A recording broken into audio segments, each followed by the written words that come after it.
अस्सलाम वालेकुम।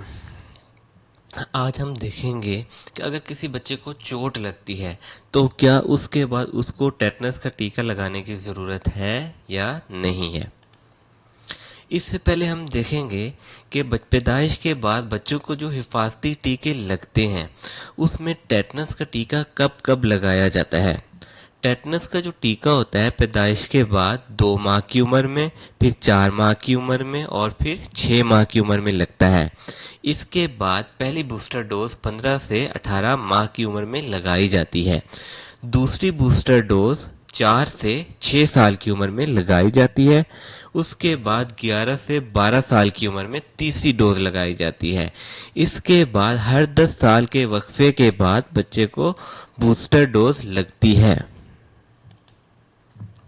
अब हम देखेंगे कि जख्म कितनी टाइप्स का होता है। जख्म दो तरह का हो सकता है, या क्लीन वूंड होगा या कंटेमिनेटेड वूंड होगा।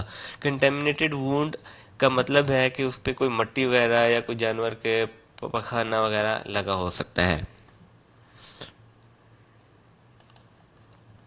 अब हमने देखना है कि अगर बच्चे को चोट लगती है तो उसके बाद क्या प्रोफिलैक्सिस देना है।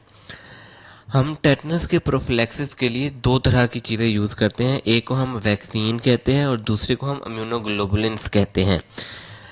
अगर तो बच्चा अनवैक्सीनेटेड है या उसकी वैक्सीनेशन कंप्लीट नहीं है तो फिर उसको वैक्सीन तो लगेगी ही लगेगी, लेकिन अगर वो किसी मेजर या वूंड या कंटेमिनेटेड वूंड के साथ आता है तो उसको वैक्सीन के साथ हम इम्यूनोग्लोबुलिन्स भी लगाएंगे।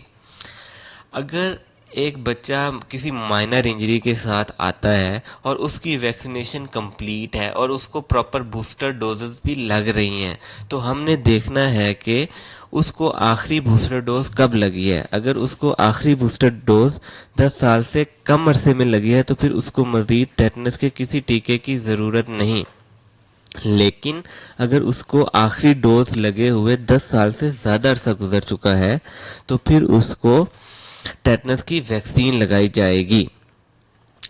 अगर कोई बच्चा हमारे पास मेजर वूंड या कंटेमिनेटेड वूंड के साथ आता है और उसकी वैक्सीनेशन कंप्लीट है और उसको बूस्टर डोजेस भी लग रही हैं तो हम देखेंगे उसको आखिरी डोज कब लगी है। अगर उसको आखिरी डोज 5 साल से कम अरसे में लगी है तो फिर उसको मजीद किसी वैक्सीन की ज़रूरत नहीं। लेकिन अगर उसको आखिरी डोज लगे हुए 5 साल से ज़्यादा अरसा गुजर चुका है तो फिर उसको टेटनस की वैक्सीन लगेगी।